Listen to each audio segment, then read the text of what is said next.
Inside, developed by Danish studio Playdead, is the follow-up to previously released Limbo, the summer of arcade darling and one of the best indie games that set the bar for what smaller games could be and accomplish. Released in 2016, the reception to Inside was nothing but love and adoration for this bite-sized experience, leading to tons of fan theories, videos, and articles about the meaning, ideas, and the ending of the game. But the question is, why? What caused this game to have so much thought and ideas poured out about it? I want to explore what made Inside so special in this video, and honestly, purely fantastic. So without holding back any further, let's dive right in. If you enjoy these type of long-form video content about video games and other things in the video game industry, consider hitting the subscribe button and the notification bell so you can see when new videos go live. And if you're more interested in other games that we've done like Wolfenstein, Portal, or Dead Rising, check out in the links below all the other videos we've done, the retrospectives of these series that we've done. I think they're all pretty fucking great. So let's go.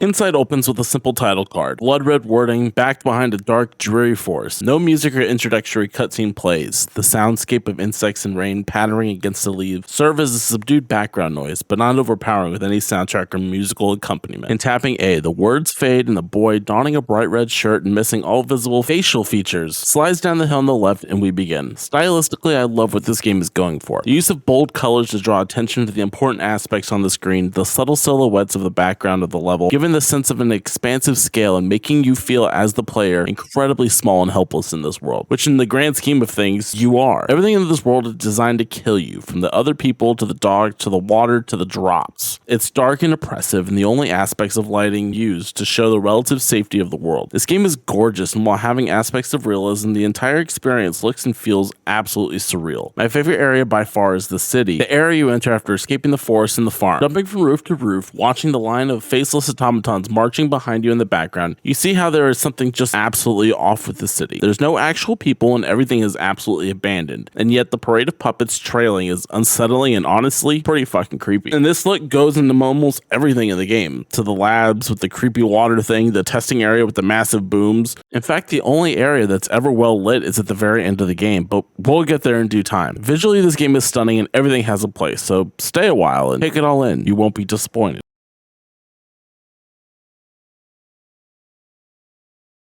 When looking at the sound design of Inside, subdued and powerful really matches how I feel about this game's sound. In most of these videos, we speak about the music that is in the game, and for the first time, I can say that there's not much to speak of here. And short of a few specific moments, the only sound that occurs is the ones in the world, dog barks, trucks driving, the boy moving and jumping and interacting with the area around you. This makes what few musical tracks that there are in the game far more powerful. For when it is there, it's just the mass swelling of tone underscoring the importance of the moment. When gaining the ability to breathe underwater, gathering puppets to open a door, or the finale, each moment feels far more impactful when the music just begins to kick in. On the other side of that, the silence, minus the sound of footsteps or things trying to kill you, allow each sound to stand out, showing off how realistic each one of them actually are. There's not much more to say about the sound design in Inside, other than the fact that it's really good, and Playdead must be commended for creating something truly magical here in the Soundscape.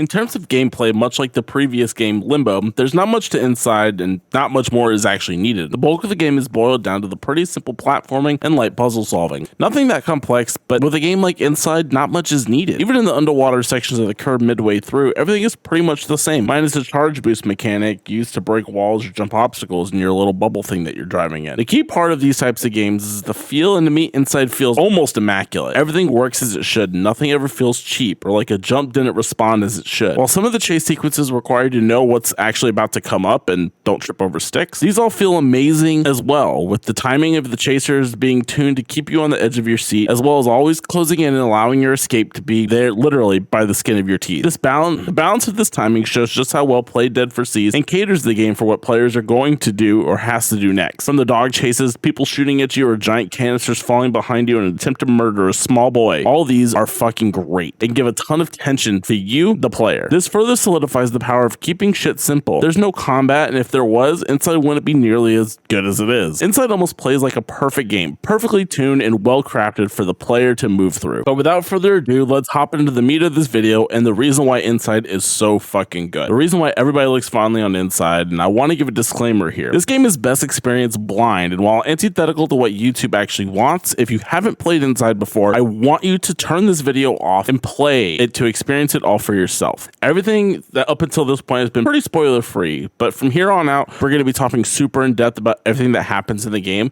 so consider yourself duly warned. And once again, if you haven't played Inside, you need to go into this blind. I can't stress that enough. Now that we got the rabble out of the way, let's dive into Inside. As the boy slides down the hill and moves through the forest, it's obvious you are not alone. There are men in masks with facial features in the forest with you as well, looking for something or someone. You see the back of the truck with some pods silhouetted in the background. The truck pulls away and you make your way further in the forest, keeping the truck in the background as you move across the road. Your footsteps catch the attention of two more of these strange men. As you run past them, they begin to open fire upon you with tranquilizer darts, only to escape in the lake below. Staying under the surface, you sneak past more guards on the lookout from the dam above, escaping into a cornfield and subsequent farm. You discover piles of dead pigs and one live one with something special crawling out of the pig's ass. You pull it out, leaving the pig alive but inert. Using said pig, you see a helmet dangling from a wire. Jumping upon the pig's back and putting your head into the helmet itself, you find that you can control the humans located in the foreground and background of some kind of mind control. Using the human puppets to help you escape, you find the rain has stopped and you see a large line of more of these puppet creatures standing before a gate to some sort of factory. Finding more of these puppets inside, you move through the factory to the roofs of the city inside, where the line of puppets are marching through the center of the street in sync with one another in a single file line. Climbing some scaffolding, it falls apart, crashing into one of the puppets, and the camera moves to examine what the hell is actually happening. The boy quickly blends in with the rest of the line and marches along with the beat of the rest of them, working his way forward. You see not only guards, but what looks like women and children onlooking on the line as they perform a series of motor tests, like jumping and turning in a circle. As you get to the end of the line, the ruse is broken due to more dogs, which seemingly sniff you out as not actually one of the puppets and alerts the guards and gives chase, leading to the boy making a sprint and jumping through the window to the right. It's here that some inferences can be made as to what's going on in the game up to this point. I mean, as we've said above, nothing is ever explained Inside, and to be honest, it never will be. Keep in mind, these are my inferences, which are honestly one of the biggest strengths of the Inside, is that it literally explains nothing of what's happening with dialogue or exposition, but we'll get on to more of that towards the end of the video. This leaves you, the player, to figure out what is actually fucking happening. I get why this isn't for everyone, but I love when a developer can treat their players like they're actually smart and can figure something out for themselves, so let's infer away. Now, it's obvious that the guards with the mask are hunting for the boy, but the question of the entire thing is, why? To me, it seems plausible that the boy, escaping from one of these pods we see in the forest, is on the run. However, instead of running away, the boy seems to be running towards his captors, towards the danger, given how there are more and more guards the further you go. But why would you do that, you may ask? If you played before, then you know what's going to happen next, but if not, it will all be explained soon enough. In reaching the farm, you encounter a pig with a thing in his ass. While still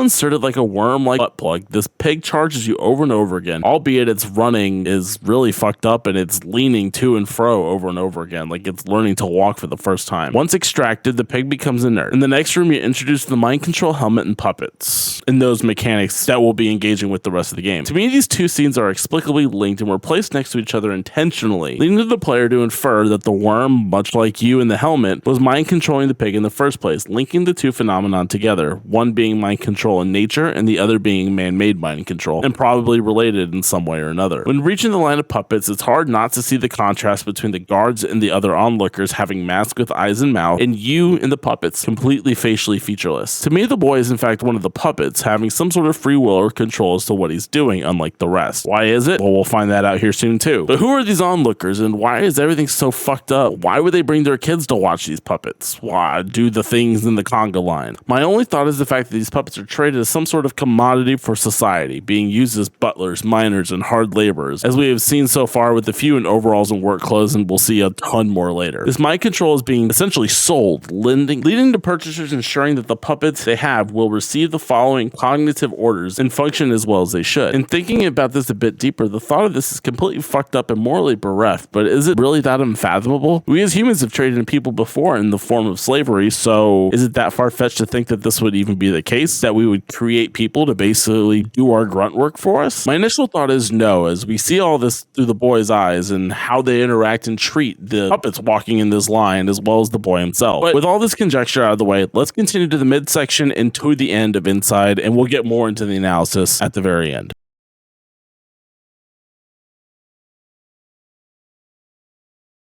As the boy continues his escape from the conga line of puppets, moving through the sewers below, it's hard not to notice the dystopian nature of the city and its infrastructure, and as you make your way through towards the end of the sewer, how interconnected the city is with some sort of research lab or facility. This one being completely flooded over that we're about to walk into. Wading through the remains of the research facility in your little bubble, you see glimpses and inklings of a strange water creature with hair like the ring girl giving you chase throughout the area. There's a lot of conjecture about who she is, but given how the lab is actually flooded, you find her in a chamber much like the one we'll find later in the game. To me, this reads as a failed experiment from before this area was flooded, potentially having the flood being caused by her, leaving her to haunt the flooded rooms alone. As you make your way through, evading her grasp, using light and trickery to make your way through the labs. Upon your escape and crawling to the beach, you're met with an absolutely massive facility dwarfing anything you've come to so far. The scale of how big this area is compared to the size of you and approaching it is something highly resembling fascist architecture that the Nazis would have built in World War II, much like Zeppelin Field in Nuremberg, which is a pretty cool fucking place. Going in, you're required to gather 18 of the puppet workers and a dead body on site to continue to move towards the blast room. Using the blast shields and timing with the other machinery and a bit of luck,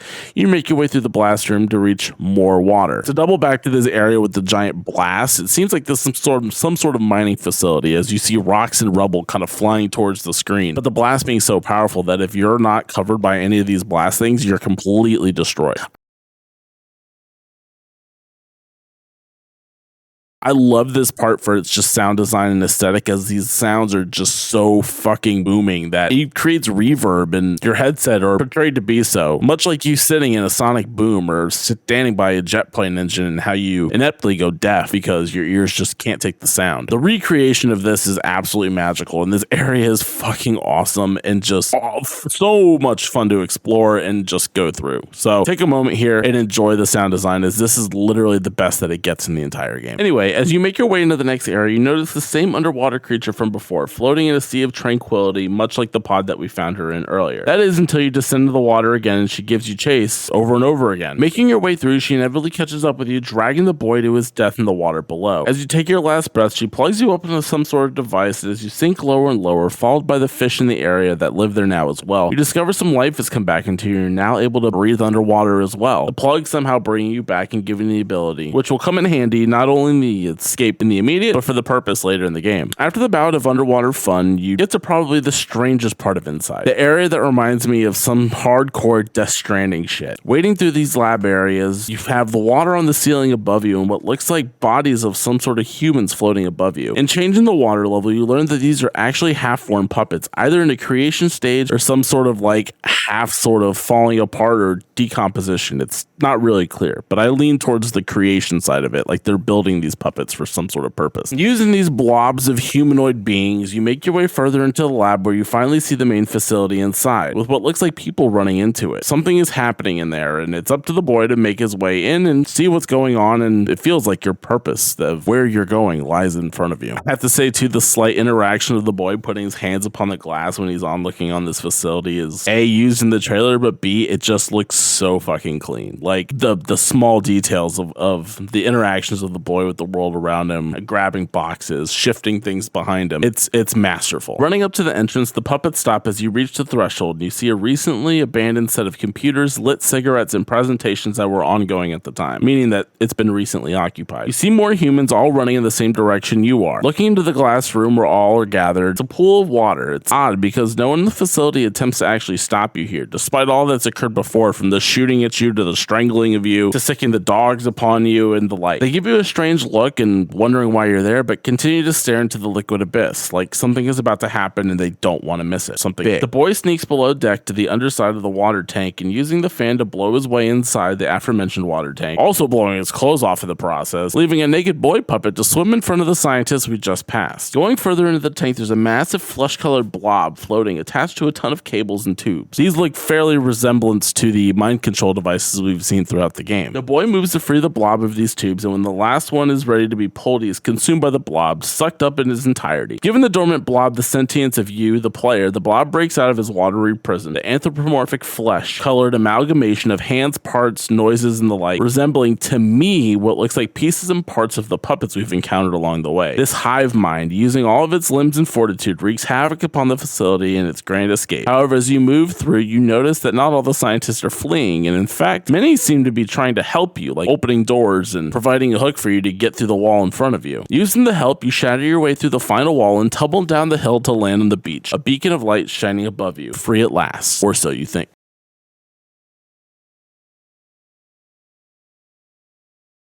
Now, at the time of release, this ending was something way out of left field. It left me absolutely speechless. And even for this playthrough, it's still something to behold, and one of the craziest left turns I've ever seen in gaming or media as a whole. The blob is creepy and yet somehow kind of cuddly and innocent, being placed in an isolation chamber not of his own will. This is where the interpretation that we spoke about earlier comes into play, so to be clear, these are once again my thoughts of insight and what actually happens. So let's dive in. From the depths of isolation tank, the blob is used to mind control the boy, taking him on the journey we just experienced. This is due to the innate desire to be free from the prison he was forced in. Once the boy is absorbed in the blob, the experiences and knowledge gained on the journey propels the blob to freedom, or so he thinks. I keep thinking back to the humans and scientists, and during the escape are actually helping you, and rather than running away from your insane terror of havoc that you're causing, as well as just how fucking disgusting you look. Why are they helping you? Sure, they could feel a sense of remorse and are acting on the nature of self-preservation. This could be a totally plausible read on the entirety of the events. However, something caught my attention in playing this for the first time, and once again here. In the escape, why does the blob continue to progress to the right and down? Throughout this entire experience, we've been going down and to the right, the way of continuation on almost every side-scroller game ever made. Doing this has led you further into the facility, further into danger, and further into the lair of your captors and hunters as both the boy and the blob. So why do we continue down this path? Especially when we know that the way out the way we came is probably a lot safer than heading into the unknown. I thought that this was just a design choice, something inherent for the player to do and the grasp on, as it's something that we all know when playing these types of games. We begin going left, but are rooted back down and to the right by the helpers, as well as the elevator drop. As you drop and crash to the elevator, we land on a diorama of an area that looks eerily familiar. While hard to catch in the throes of the moment, especially if you're wrapped up in the escape sequence, it seems to be an exact replica, lighting included, of the end scene area of the beach, trees and all. Not only that, as you descend, the lighting in the area is still so much darker like the rest of the facility, minus the final landing area in the water. The same as this smaller rendition we saw before. Now, why would this be here if not plans or a replica of another part of the facility?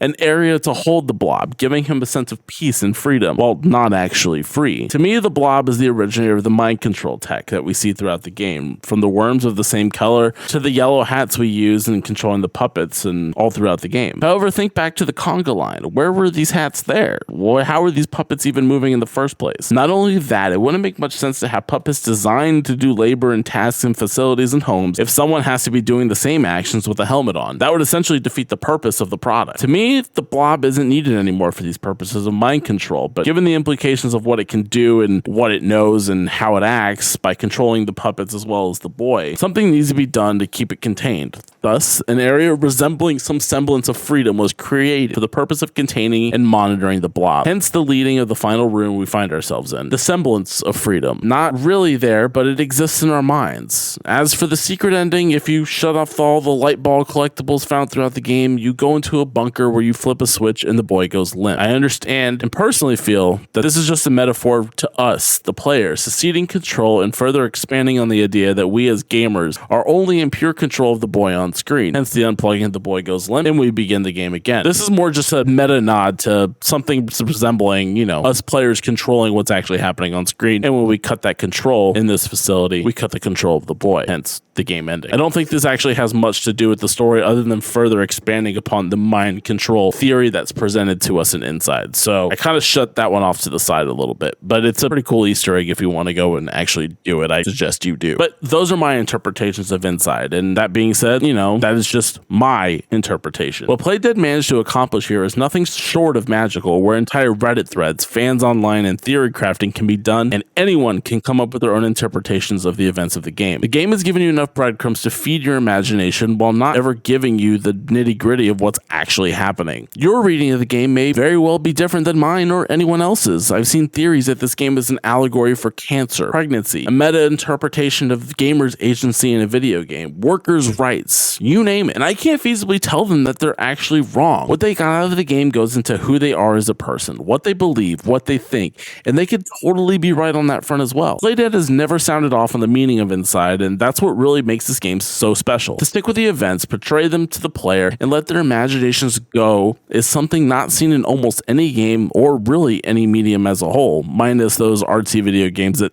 try to do it on purpose and don't achieve the goal nearly as well as Playdead does here. I love this game to death and shows true mastery of the craft of storytelling and design, giving the breadcrumbs while not telling you what to think. As you watch, if you've watched this far and you haven't played the game, you need to go and just do it right now. Let me know what your interpretations are in the comments down below. I love all the ideas and I love reading everything. I'm still perusing Reddit even while I'm recording this video and have everything actually written out. And I would love to discuss in the comments below. So sound off if you want to share your interpretations to me and the rest of the world. If you enjoyed this video and made it this far, please give it a like. It helps a ton with getting this video out to more people and helps me out immensely. And just like I said, gets more eyeballs on what I'm trying to do here. And while you're at it, if you like this video and want more things like it, go subscribe to the channel and check out the other videos we've made down here in the last 3 months or so. There's a bunch of old shit on there that you can go see too, but that's all from when I was streaming and, not really relevant now. I don't think you'll be very disappointed. And with that, we've reached the end of our retrospective and analysis of Inside here. So once again, I want to thank you all for your time. My name has been Brendan, and thank you all for watching. This has been Inside, and I'll see you guys in the next one. Bye.